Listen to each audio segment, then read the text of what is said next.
Good morning, Kim. Good morning. Good Good morning. morning. It's great to see you too. Welcome, Hi, Tiffany. Hi, Ken. Hi, everyone. Jennifer. Happy Yeah. Wednesday. Say that again?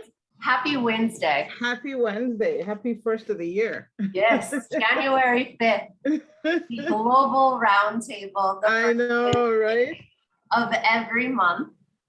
We're excited to have both of you as panelists today. My name is Tiffany Mays Ahelor, and I am coming to you with the Global Roundtable from the Urban Chamber of Commerce. I'm so happy each and every one of you that have zoomed in and are here for the discussion. The Global Roundtable discussion here at the Urban Chamber just encourages our business owners to start thinking outside of the box on a global level. Yes. So today, Absolutely. our two speakers, Mr. Ken Evans, the president of Urban Chamber, and Ms. Jennifer Gauchi. No, please tell me your last name, how to pronounce it correctly. Gachui. Gachui. Yeah. If you could both introduce yourselves. Ken, do you want to start or do I start? You know what? I'm going to make sure that I'm a good host and I allow my guests to go first. So if you would, Jenny, please go ahead. All right, awesome. So my name is Jennifer Gachui. I am from Kenya originally, born and raised. Been in Las Vegas 22 years now. I'm a corporate meeting planner by trade, so I plan conferences and events. And I'm the vice president and one of the co-founders of the African Diaspora of Las Vegas. Perfect, perfect. And good morning, everyone. My name is Ken Evans. I'm the president for the Urban Chamber of Commerce. I've been here at the Chamber for 8+ years. I've been in Las Vegas for about 31 years, I think, on or about. And in addition to that, I've been thinking about going global for quite some time now, because to the point that Tiffany made, if you do the research, 95% of the world's markets are outside the boundaries of the United States. Excellent. Welcome. Thank you. I'm super excited. I thought it was really important to start off the year with the Global Roundtable with both of you, with the Urban Chamber, bridging the communities, the business owners to African Diaspora Las Vegas. And I don't know, communication is necessary for evolution. So opening up conversation and talking about the calendar moving forward and what the vision looks like for the development of conversation for trade, export, import between the US and Africa. So for the first question, yes, sir.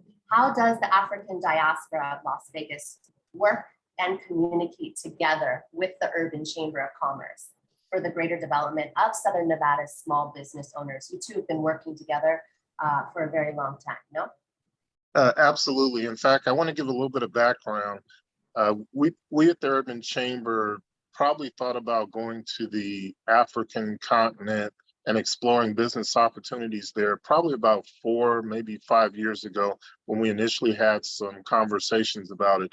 At that time, it was with Christopher Sanchez, who's with the Governor's Office of Economic Development. He's the deputy director now, but at that time, he was the director of international trade on behalf of the state of Nevada.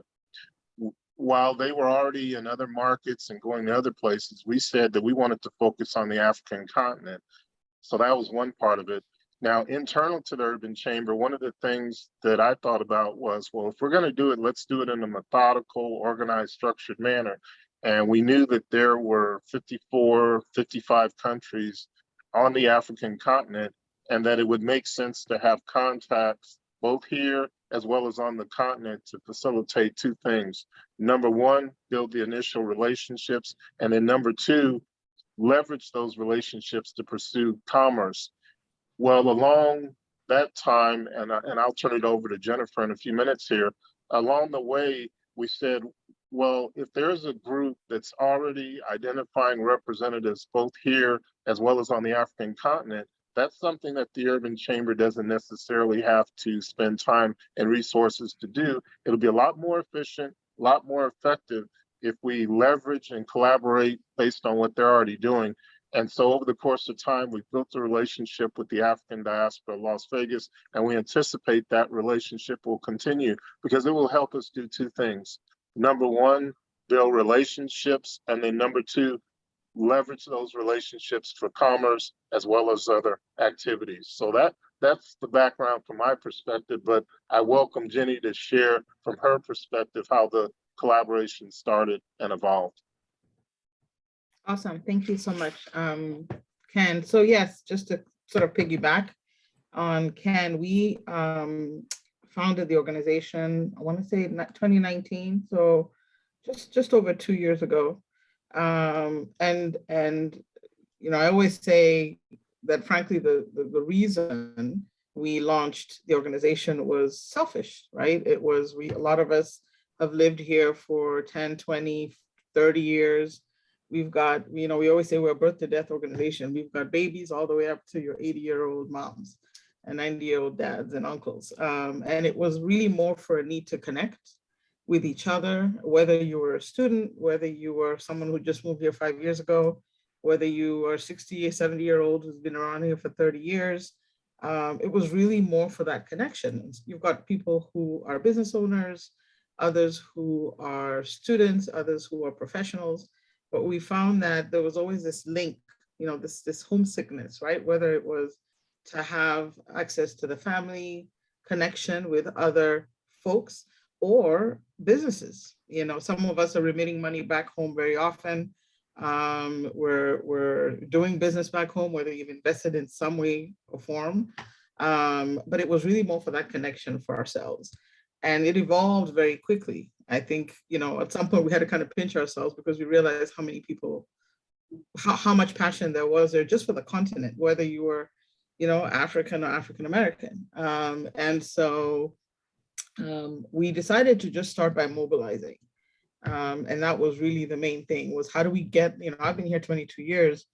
I would say that I physically know more folks from Africa than I did in the last 20 years, irrespective of what country they're from. And I don't think we anticipated the growth. I don't think we anticipated the interest. And so we just said, okay, before we do anything, everybody had a reason why they said this needs to happen. My kids are in college and I want them to learn the language. I go home every year and I want to bring my kids with me. We had folks that are very, very active business owners, and they're going back and forth between Las Vegas and Africa. And so irrespective of all the reasons, we said, let's just start by mobilizing. Let's just start by finding people, you know, where are they?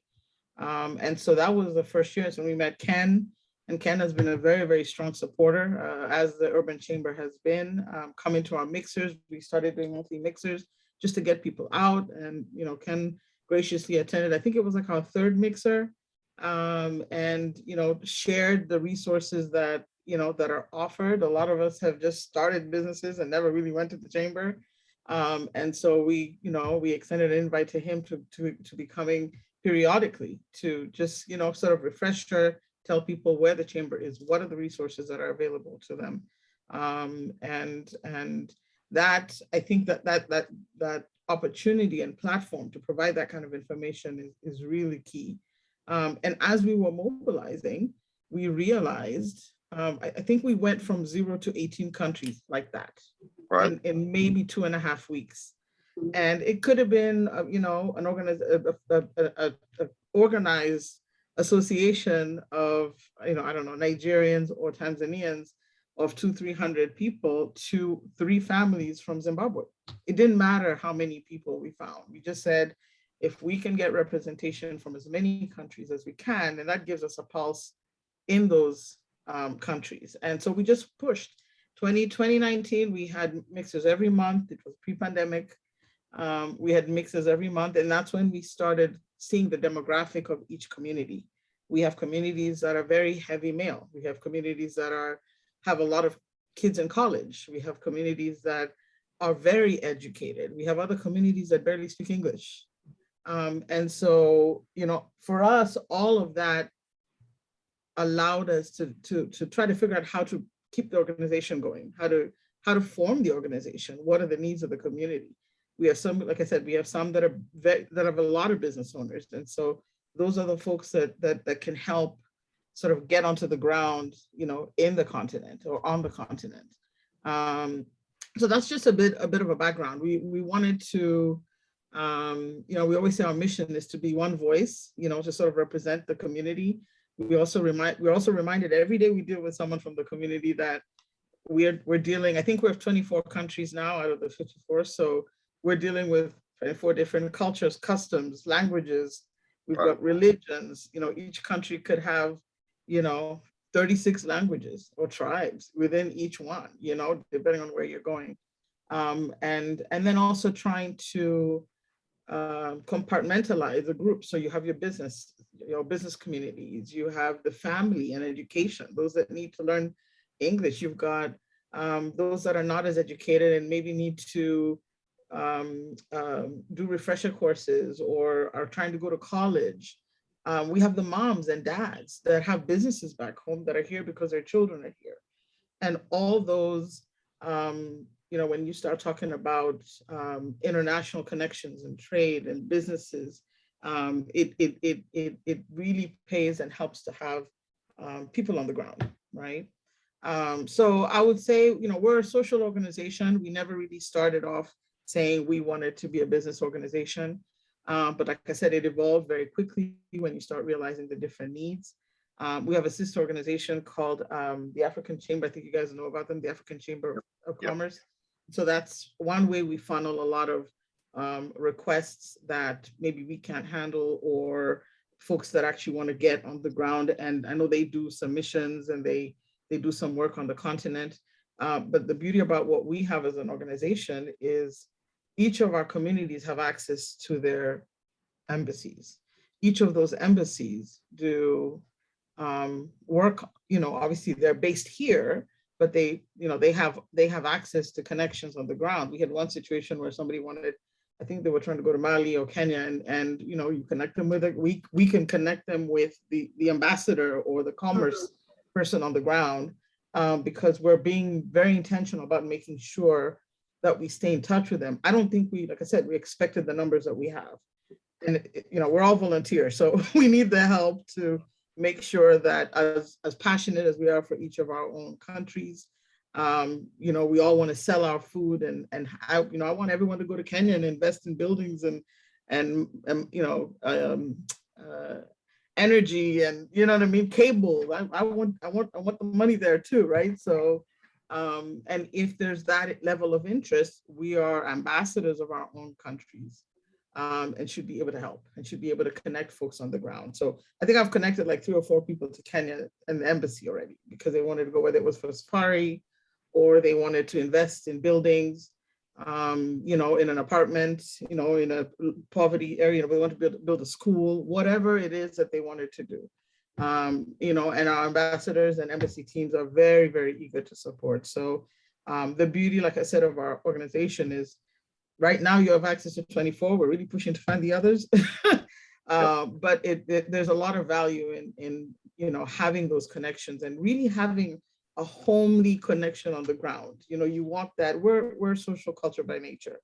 So, you want someone, I want Ken and Tiffany to go to Kenya and feel like they're home and have somebody hold their hand. And, once you get there, we connect you with the Ministry of Foreign Affairs and the Ministry of Education, the Ministry of Finance, and whatever business needs to be done on the ground. If we're able to help with that connection and that transaction, then, we've done our job, or at least part of our job. That's vast, Jennifer, across the board, what Africa Diaspora Las Vegas does. And you hit something really interesting. And Ken, I know, thinking from the business aspect of it and then bridging it to the African American community here in the Las Vegas area, when you're connecting people to the embassy for their choice of travel, when you're talking about the logistics of, the air flight, the currency, the money exchange, making sure there is someone on the ground to know where they're at all times. What does utilities look like? What does the hotel look like?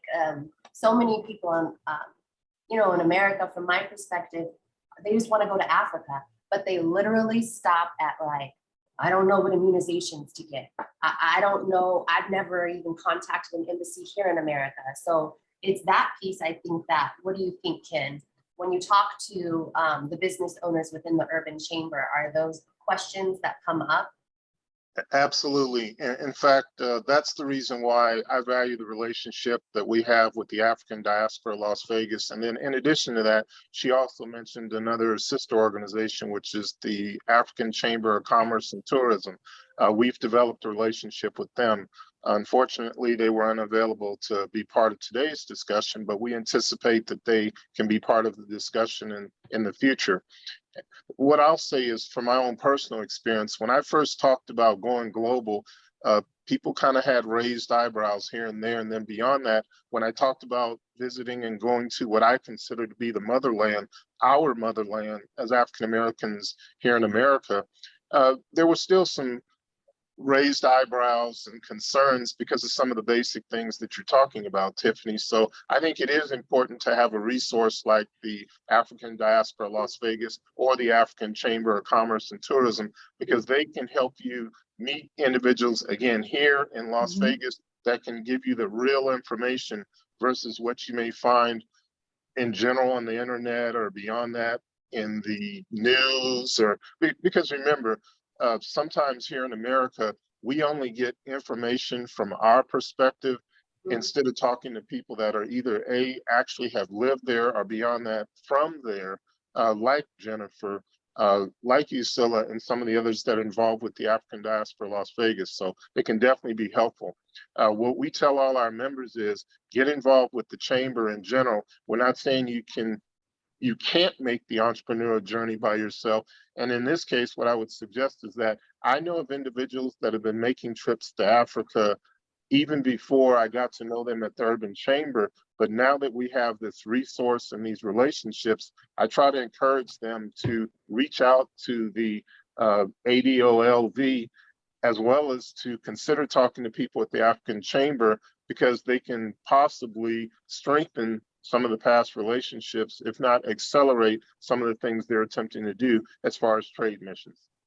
And we get a lot of, if I could just kind of chime in, we get a lot of the beauty now about our mixers. And that's one of the things that we obviously with the pandemic, we haven't been able to do that, especially in 2020, we didn't do any. But one of the things that I think helped really grow the numbers was the mixers in the first year. And again, it's a place of connection for us, where I want to hear somebody who sounds like me. I want to see a fellow brother or sister from Nigeria, or from Cameroon. And it gives us chills sometimes when we're sitting in a room of 60, 70 people and there's all these accents. And then you've got your millennial kids in college who sound like you guys, and it's beautiful, right? And for us, it's also, like I said, we never anticipated the part of educating and helping. Not just like, I know more about Nigerian culture than I ever thought I would, because I sit on a board with Nigerians, we interact with them. I found more South Africans here than I thought were around. And it's also an opportunity for us to learn our own cultures. If I want to go do business in Ghana, living here, we have an organization of Ghanaians that we can sort of plug into. And I always say, especially when you're doing business, you find a lot of people will just want to go to the country and just, I've got a couple of dollars, I want to go invest. But the beauty, like Ken said, of having our organization is you can come for events, get to know people, understand what Kenya is about. Kenya is very different than Senegal. Morocco is very different than South Africa. So before you start driving and flying to those countries, use the opportunity, since we now have a mobilized community, to learn a little bit more about those countries, learn about the languages, learn about the customs. East Africa is very different than West Africa. So when we communicate, we have to keep that in mind.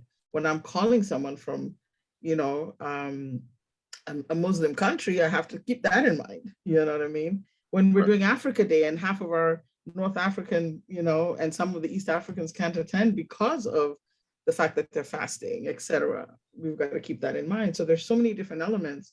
And it's the same when you're doing business. You've got to consider all the different elements of, you're a foreigner coming into a different country, they're going to do business better with you when you feel like, you also sort of kind of feel like home, that they can see that you're trying to understand that culture.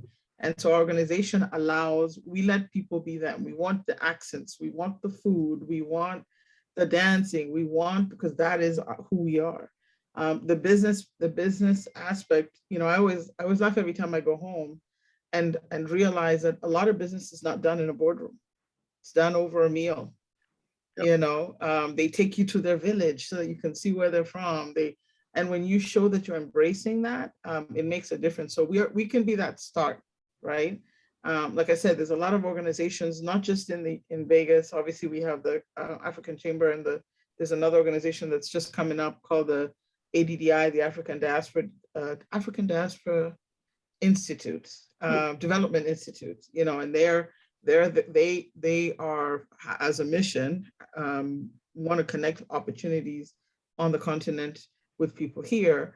There's Africa Diaspora Network that is in the U.S. It's a U.S. organization, but they kind of have a pulse in different cities. And so even for us, it's important, because we're not going to have all the answers, right? So it's important for us to make sure we're linked, or at least have access to some of those organizations, so we can share or connect people with them if they have a larger bandwidth. We had I think it was Mali, that had the ambassador who was here for a short while. Like, we should be able to come to the chamber and say, hey, or the African Chamber, or you guys, and say, hey, how do we welcome him? How do we allow for an opportunity for that conversation? So again, a lot of this stuff, it was never planned. I promise you, the idea of ambassadors coming in, we just wanted to sit around and share a meal and hang out. And then you see all these different pieces and questions. And so again, we're all business owners or professionals or students in some way, shape, or form. We're very passionate about our countries. So if there's a way for us to connect folks, we do. Absolutely, without a doubt. I don't think anybody doesn't want their folks to go visit. But that's, I'll admit that that's an element that we never really anticipated.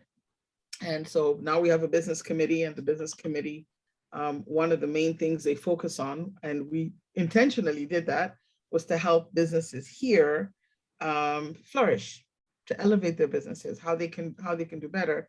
Because like I said, a lot of folks just kind of started a business, they may not have gone to, because they're not the traditional businesses. It's a hairdresser, it's, the caterer. And so making sure that they have access to resources. And so anything Ken sends me, we push out immediately, because we necessarily always have a seat at the table. And so we have a business committee. Our business head his name is John Balele. He's from Tanzania. And he's, first generation. So he's in a very unique place, because he's dealing with the 50, 60-year-olds and the millennials, right? And he's got to learn how to, he's got to manage sort of the different customs and cultures, and help people, whether it's the lady from Ivory Coast who's got a hair salon and she needs help with stuff, you know what I mean? And so it's, the diversity is, like Tiffany, like you said, it's vast. It's vast. So you've got that level of business owners, and then you've got folks who are very, very experienced, that are going home every 3 months because they've got businesses on the ground. And so now it's, how do we get those guys to, on a platform, maybe with you guys, and, where they can share their knowledge. How cool would it be to get somebody, from Liberia or from Ghana to take a group home from here, right? So I think our social organization just sort of spanned out into more than, we expected. Yeah. So if I could, great. So if I could hop in real quick, Jenny, I want to build on that real quick, as well as I'm really big on planting seeds. Well, the first thing I want to acknowledge is I call that things happening spiritually and organically, what has happened with your organization internally, and then externally, as far as the partnership between our two organizations, as well as the relationships with the African Chamber of Commerce and Tourism. Here's the seed I want to plant. That's the reason why we formed this global roundtable, or part of the reason why we formed this global roundtable, is we do have a focus on the African continent, given the fact that part of our legacy as a chamber revolves around African-American and Black-owned businesses. And in this case, we want to make sure that we connect to the African continent and create some business opportunities, but first and foremost, build relationships. So what I'd like to plant the seed for is we would love to have the individuals that you talked about be part of future global roundtable panels, and then we can advertise it and market it. And in fact, it could be a joint roundtable effort between our three organizations. But we welcome doing that because, again, I'll go back to the original reason why we wanted to collaborate in the first place. It allows us to be more efficient, more effective, and if you will, achieve results faster. And the other thing, the other thought that I want to put in there and maybe prompt a little bit of discussion about is, we also said that we wanted to be intentional. I've met with business people from Nigeria, from Eritrea, as well as from Ethiopia. And the one thing I stress to them is that we want to make sure that we do business in a manner that is mutually beneficial, without getting overly political or into policy. But I am going to say it. I'm just going to state it. From my standpoint as someone, I'm 58 years old now, as someone that seeks to do business in a manner, I call it capitalism with the conscience, whereby we do things here in America that are beneficial to our community.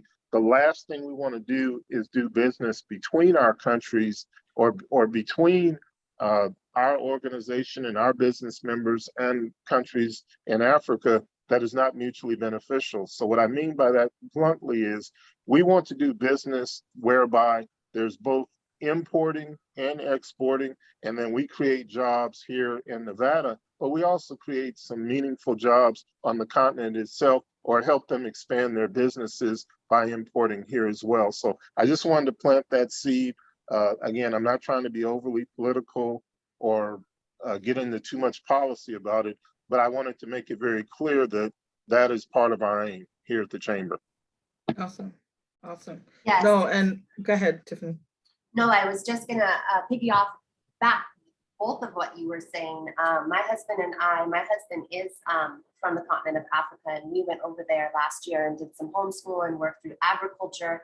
And being African American, well, white and Black, and then marrying Nigerian man, I'm cross cultures nonstop. And I think the African diaspora Las Vegas, from everything that you're introducing and to so many people, because you know I'm gonna blast this report to a big network, because I'm constantly getting questions because of how I sit in my life.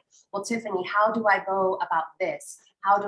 So the African diaspora Las Vegas, I really respecting and appreciating, because culture is everything. When you're talking about business, it's that bridge of culture that takes time. And the only way to get through that is to actually spend time with people at a table, eating, music. That's just what it is. It doesn't stop there. That's the beginning, right? And then as Ken was saying, there's so many opportunities to move forward. And I feel like a lot of the time, when I was over there, I saw people from all of the countries investing, specifically where we were. And I kept on asking myself, where is everyone from America? Why are we not over here investing? And I just kept on getting really irritated. So that was my mission in my return back to the US is I have got to start having conversations, and they may be very uncomfortable because of what people are assuming before they come to the table. But the bottom line is we have more in common than we don't. And it is fast on investment outside of this US. And I just think it's fair that our people here, Africans and African Americans alike, come together and then start going over there. But it takes time. And so that's why I love this relationship. I will say that the African Chamber of Commerce and Tourism definitely helped us with a few logistics as well when we were over on the continent. And that's why I've been so enthusiastic to understand more about Africa, diaspora Las Vegas as well. Yeah. And that having that connection is key. And that's one of the reasons why I think it's also good that we have, as many organizations that we have, because that's something they focus on. Like I said, I'll be the first to admit that we don't necessarily, and I'm not downplaying the diaspora organization as such, but we don't have the connections as far as maybe they do in terms of having folks on the ground and stuff, but we have a wide variety of communities. And in those communities, you have an engineer, you have a farmer, we have lawyers. You should see the list of businesses, and we have a business directory that we're working on, which should be coming out this year. And it just, when we look at the vastness of industries, we have epidemiologists, we have doctors, lawyers, hairdressers, caterers, we have financial professionals, and they're quiet. They're just doing their thing. They go home, they invest. They're remitting money back home. We all have our little apps on our phones, and we're sending money all the time to banks there to support our families, or to invest in a 4-story building that that's going to support the underprivileged, or in an underprivileged area. And so everybody's doing stuff individually. And so this also gives us an opportunity, because I would have never thought about investing in Nigeria or Ghana before this. Why? Because now I have access to a community that I can talk to, I can ask. So to your point, there's a lot of value in that, in getting to know people here first, using that as an opportunity to just, tell me about Ghana, tell me about Nigeria, tell me about Cameroon, what's in Senegal, what's in, Morocco or Egypt. And also realizing that Africa, we are like a bag of Skittles. We all look different. We have a lot of colors, And I remember, and this is one of the reasons why we get on the ground. A lot of people ask us, how did you grow so fast? We were very intentional the first year, and we said, I don't care if you have 3 kids, you put your kids in the car, take a bag of Coke, a case of Coke, and you go to the Ghanaian or the Malian barbecue, because we're not a very techie, our community here isn't extremely techie. So they're not always going to be on Facebook or on Instagram because of the age differences. So some of what we've had to do is grassroots. And Ken would be the first to tell you, we are everywhere. If there's an event, we make sure there's at least 1 or 2 of us. I don't care if it's a barbecue, somebody's birthday from Rwanda, we show up. And that's actually allowed us to, 1, grow our board, and also have a pulse in each of the communities. And so it's the social aspect. And that's why we say we are a social organization first, because without mobilizing all these folks and all these amazing community members, we would have never had access. We would have probably never even met the Chamber of Commerce, you know what I mean? And folks from the Ghanaians have a women's organization, you know what I mean? They meet regularly. The Kenyans have a women organization, they meet regularly. And so you don't get to meet a lot of these folks if you don't mobilize. And so we just said, first order of business, get out there, get folks to come out as comfortable as they are. Africa Day is a big part of that effort as well. And again, allows for sort of that, we talk about the bridging of the gap between the African-American community and the Africans. That's another place where that happens. We love our mixers, because our mixers, I remember the first time I heard 2 stories. One was, after like 3 or 4 mixers, we had, I think it was a Tanzanian who was buying a house. The realtor was from Ethiopia. The lender was American. And the person who did their, they helped in the process was from a different country, and they intentionally connected our mixer and partnered together, right?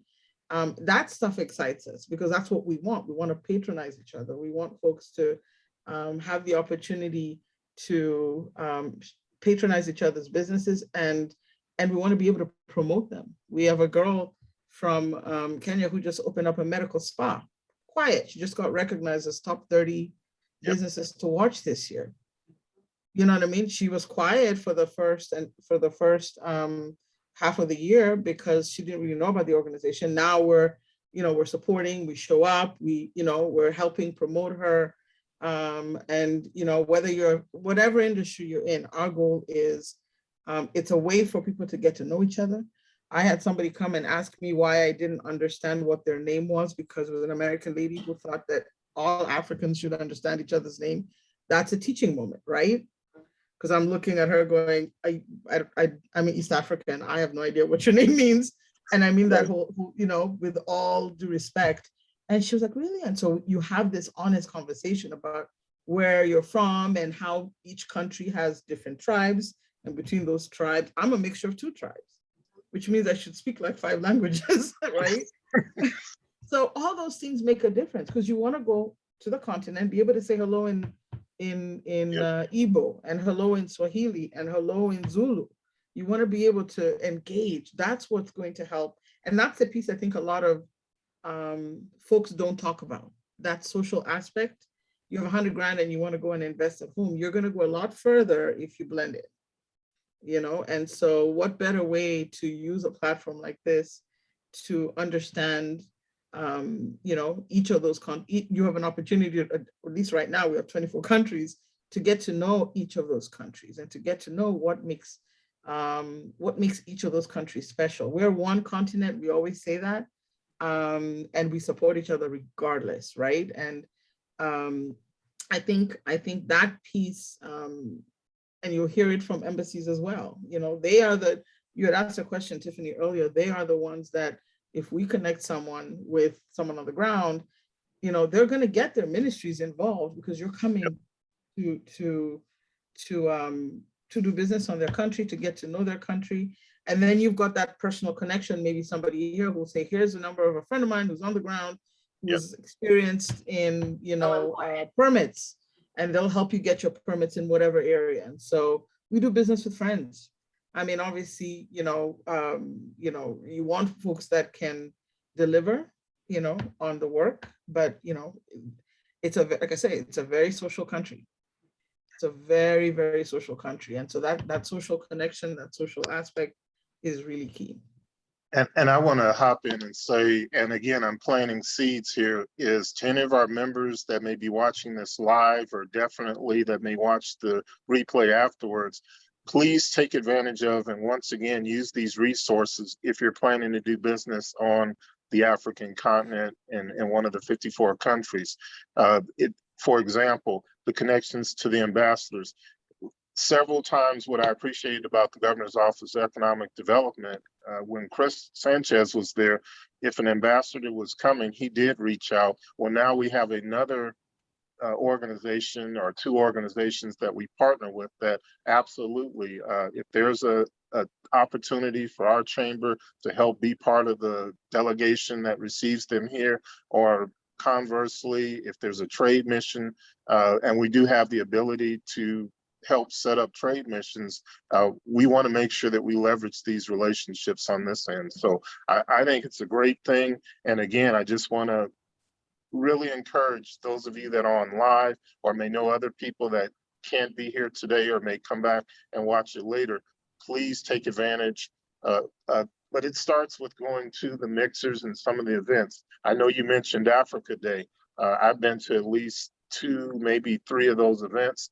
Great opportunity for me to learn some things culturally, but then at the same time to further nurture some of the relationships that have led to trade missions. And just to put a plug in for Africa Day, because we're just starting to get our feet really wet with the planning. We're finalizing a park, but one of the things we're going to be doing this year is we're going to try to have a trade area. And we've actually started looking at some of the embassies, especially the ones in LA that can easily drive out. And we've invited a lot of them. We've also reached out to all the communities, not all of them, almost all of them, but we're going to reach out to every single one of them. And those that do have either consulates, because the way the embassies are set up, it's different. You know, some have embassies, missions, consulates, depending on whether they're in charge of the business side of it or the tourism side of it. We're going to ask them to come, you know, especially the ones that have representation here, or at least, you know, I don't care if you have 30 people here, you know, some of these folks don't have time or the money to travel. So the job of these embassies is to represent the leading authorities of their country in the US. So we are going to reach out to, you know, as many as we can, have them come in. We've already gotten some interest from money remittance companies that want to come and support.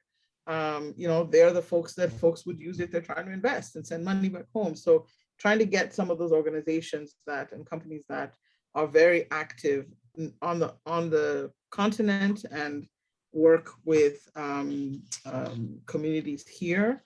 That's not something we've had in the last 2 years, so that's an entire different department, but I think it's going to be good and necessary. I think we only have one African embassy here, and it's Ivory Coast, and I think it's a consulate. And I think they opened right before the pandemic is when they opened, and they're only here 2 days, and they kind of go back and forth. It's like a satellite office. So we want to make sure that we get some of these organizations or some of these consulates and embassies to come, and some have actually expressed a lot of interest, which is great. Well, that's So, huge. That is yeah. so huge for Yeah. anyone who has ever tried to go through that process. And you know what, Jennifer, that's totally using what you have, in my opinion, which is being here in Las Vegas, which is an international hub. It's such a brilliant invitation to put out. Yeah. When is Africa Day 2022 guesstimated to happen this year? It's May 21st, Saturday. Cool. It's gonna be the day before, so the week before. We try to do it either the week after or the week before. The week after is Memorial Weekend. We don't want to go there. Okay. So we're gonna do May 21st. And one of the things we realized last year, and last year was a bit unique because we had, we're in the middle of the pandemic. This year, sorry, is we want to. We kind of did a little test to see if we could, what we noticed the first year, we're getting a lot of people driving in, which we didn't expect. And so this year we were actually intentional about kind of putting it out there, and there was a lot of interest. So, we're going to do the same because I think it'll also help with the crowd, right? And help with the embassies, because for them, where they can get the majority of the people, Vegas is an international hub.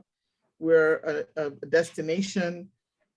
Selfishly, I think we'll do better here than we would do in LA or Phoenix, and nothing against those countries, but we have, we're a destination. They can come do Africa Day on Saturday, and the rest of the time they can do something else. And we're hoping to just make a weekend out of it, right? And, maybe one day it's trade and having an opportunity for these folks to actually connect. Yeah. I was involved in rugby for the last 10 years. And one of the things these embassies loved to do was, Chile wanted to meet Nigeria or Kenya, it's also an opportunity for them to work together, right? Yeah. And so we want to really definitely try to make sure we set it up right. Africa Day, we're out in a park, there's going to be music, kids running around. That's going to be not a very conducive place maybe to sit and have one-on-one conversations. So we may look at trying to implement some of that stuff, obviously with you guys' help. And put some of that stuff on like a Friday or Thursday, etc. But just the idea to have these guys here is, huge for our community. Some of them still need their IDs done because they've been here long. What better way to have the embassies come to them to help facilitate some of that stuff, and so it's still in a skeleton stage. We kind of tested it with a few embassies, consulates, and they were absolutely interested. So we were like, well, let's open it up. Yeah. Let's try to see how many countries we can get in, and give them a booth at Africa Day so people can go up and talk to them and ask questions about how to travel there. And we always say, don't just take your money and show up on the continent. Go early. Yep. Get to know the lay of the land before you take your money and you go. And get to know the people, get to know the way of life. That's really, really important.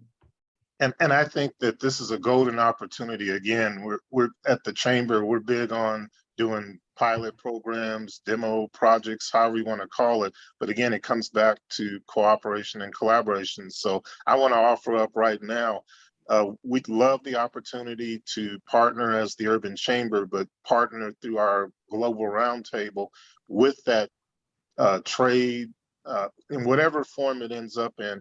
We'd love the opportunity to help collaborate, possibly even help sponsor. I mean, we'll have to see what that looks like, but absolutely, at a minimum, we'd love to participate in whatever form or fashion possible. Thank you. No, that's great. Thank you. I think that's awesome. That sounds like it goes right along with the seeds that you were planting earlier, Ken, when you were talking about the even exchange. So the even value of exchange with those on the continent and here. and developing those relationships. I have learned so much today. I'm just so excited. My inside is like, whoa, oh, it's a good day at 9 a.m. between Right. African Diaspora Las Vegas and the Urban Chamber, Ken Evans. If there's any questions, I'm looking at the chat. Is there any closing remarks moving forward? I know that when this gets posted through the Urban Chamber, we're definitely going to have Jennifer and the African Diaspora Las Vegas information posted so people can reach out, as well as, of course, the Urban Chamber. If you are not a member yet, go to the website, urbanchamber.org, and check it out, because the relationships and the resources that the Urban Chamber has just given my husband and I doing business on both continents has been just a relief for support and follow through. Yeah. From the governor's office to the U.S. Commercial Service. I mean, they have it covered, but people need to know, and we need to come together to share that information. Closing Yeah. remarks. Yeah, And I'm grateful to Ken because, like I said, you know, it really does, you know, if I can ask, just keep sending us some of that stuff. Like I said, we're all volunteers, so not everyone has a seat at the table, and it really does help when we get a lot of those. And Ken's really great at, you know, shooting over, you know, a lot of the stuff you guys are doing, but also opportunities out there that we may not necessarily hear about. I'm trying to remember who I was speaking to, and I was sharing the same thing. And it's great now when we receive some of that stuff, because we share them to the community. And like I said, not everybody is online, so we rely heavily. We've built really good relationships with the community leaders or organizers of each country, so that if I need to get stuff to Tanzanians and to South Africans and to, you know, Kenyans and everybody else, then we're able, Mali or Senegal or whoever, we're able to send, you know, whether it's scholarship opportunities, whether it's grants, whether it's, you know, it runs the gamut. Again, as a social organization, we need all of that. And we're able to kind of sort of disperse that information to the community members within each country. Because we don't have a pulse on every single one of them. And some could be 300, 400, 10,000, 2,000, some have 3 people, you know, and so it's the best way for us to kind of reach out to the community leaders. We are going to have, and I'll keep you guys posted on this, we do a community leaders meeting every year where we try to kind of connect with everybody and hear what are the pressing needs. And, you know, entrepreneurship business was one of the top 10 last year, along with obviously COVID information, which we're working with the Southern Nevada Health District to get a lot of folks, you know, vaccinated and make sure they have the right information at their fingertips. But we are going to have another one of those meetings just to kind of see, put a pulse on how every community is doing, what their needs are today. Have they changed from last year? You know what I mean? And so we'll keep you in. We were going to do that live, but it's probably not going to happen live. But we'll do it in Zoom, and, you know, definitely let you guys know as soon as we have a date locked down. Perfect. And what I'll share is we will continue to make sure that we make our resource network. We're fortunate at the Urban Chamber. We're one of the few chambers in the country. We have our own building, and we have some exciting news coming. In fact, I'll do a little bit of a tease here. There's an upcoming city council meeting where a major announcement regarding our building, which will be really exciting. And the reason why it'll be exciting is because it'll mean we'll have a platform and a physical location for years, if not decades to come, to promote global trade and commerce, and in particular, do things like what we're doing between Africans and African Americans here. One thing I wanted to really emphasize at this point as part of my closing remarks is, again, whether you are a African-owned business or an African-American or Black-owned business, please take advantage of the resources, even in this space globally. Tiffany mentioned the U.S. Commercial Service. She also mentioned the Governor's Office of Workforce Development. Let me put this out there. There's a program, it's a STEP grant program, and the idea behind it is it's federal funds that come to states to promote export.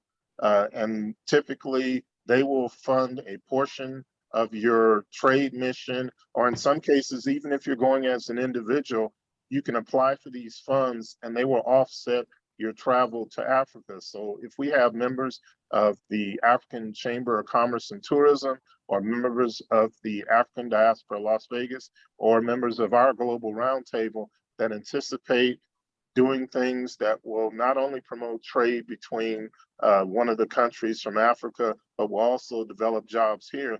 There are possible grant funds that will offset part of your trip, especially if it's part of a formal organized trade mission. So again, use a blend of those resources and relationships that we've talked about this morning to accelerate and expedite your success. Not saying that you have to do that, but again, true to what we always say, allow us to make our resource network available to you. Thank you. We appreciate that. So thank you so much, both of you. Again, those watching on replay and those watching right now, we will push out information through the Urban Chamber in website form for you to go and to find that information and to find the contacts of these organizations that we spoke about today. International trade for small businesses does matter. And we sit in a beautiful, beautiful platform here in Las Vegas, International Hub. So I want to say thank you. But pardon me, Tiffany, if I could share one more story that really drives the point home, and this was something that happened early on too. Probably about 4 or 5 years ago, the Urban Chamber helped to host the ambassador from Namibia. And in addition to that, we also hosted an ambassador from Botswana. And in particular, the ambassador from Botswana, we were out at the Innovation Center, and there were a few of us from the Urban Chamber sitting out in the audience. And she looked at, it was a mixed audience, but she looked at us, and you know how you can read between the lines, or sometimes we can connect spiritually. She looked at us and pretty bluntly said, you need to visit our country rather, and you need to make sure that you're part of doing business or building the relationships to do business. That resonated with me and stayed with me. And fast forward, eventually I made a trip to Namibia and South Africa myself, and it happened to be my first trip to the continent. And I got to tell you, that first step off the airplane is a spiritual experience like no other. But then at the same time, having some of the discussions that we had from a trade standpoint, lots of opportunities, and we just continue to try to build on them. But I wanted to share that story real quickly, just to kind of wrap things up, that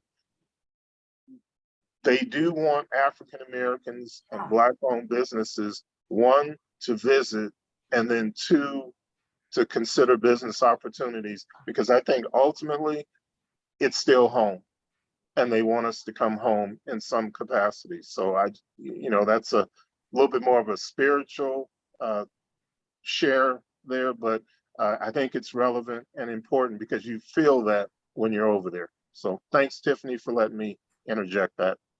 Thank you. Yeah, it's important. It's a duty, it's a responsibility for those that hear it. And so that's why I'm happy we had this conversation. This conversation is only going to get bigger and stronger and wider in 2022, because I just know there's a lot going on behind the scenes. So please join us again next. It's going to be February the 2nd for the first Wednesday of February for the Global Roundtable. Again, my name is Tiffany Meza-Hellor. Jennifer, I look forward to working with you very closely. I do too. Yes, for May 21st, 2022. I'm very excited about everything you are gathering, and we will be in direct contact with one another. Ken, as always, my pleasure. I appreciate you and what the Urban Chamber brings to Las Vegas. And Tiffany, thank you very much for your leadership and for your service to the Urban Chamber, our membership, and beyond. One of the reasons why we're able to relaunch the Global Roundtable is because you were willing to serve in a leadership capacity, because it does take leaders like yourself to move it forward. So I want to make sure I publicly say thank you very much for your leadership in making this happen and getting this relaunch going. Jennifer, again, please express my thank you to Stella and the rest of the African Diaspora Las Vegas leadership team. Greatly appreciate them. Always appreciate the invites. The other seed I'll plant is, I think Tori Brown was on here, who's one of our membership committee members. So I'm hoping that he and others from our membership committee will come out to some of those events, in particular Africa Day on May 21st. And we'll just continue to build relationships, as our board chair, Shondell Newsom would say, so that at the end of the day, two things happen. We make that phrase connecting small businesses to a global economy more than just a phrase. And then ultimately, we build some relationships that lead to both social as well as commerce related activity. Thank you again. Thank you, guys. Thank you for the opportunity, Ken, as always. Like I always say, you were one of our first and strongest supporters, so we're very grateful. Tiffany, it was great to meet you. I've seen your name around, so it's great to connect a face. And appreciate the opportunity on behalf of the African diaspora of Las Vegas, just to come and tell our story. Like I said, we're still a baby organization. We keep saying that because, you know, we lost 2020, came and went, but we're still a baby organization. We never claim to know everything. We want to learn more and just, you know, immerse ourselves as much as possible. We've got a bunch of programs coming up on the business side, healthcare, stuff for families and education. And like I said, those are, you know, we're grateful to be able to provide a platform really for the community to connect, and just look forward to partnering with you guys in the future. Absolutely. Together we are stronger. Thank you. Thank Happy you. Wednesday. Good Happy day. Happy Wednesday. Wednesday. Good day, all, and thank you. Good day.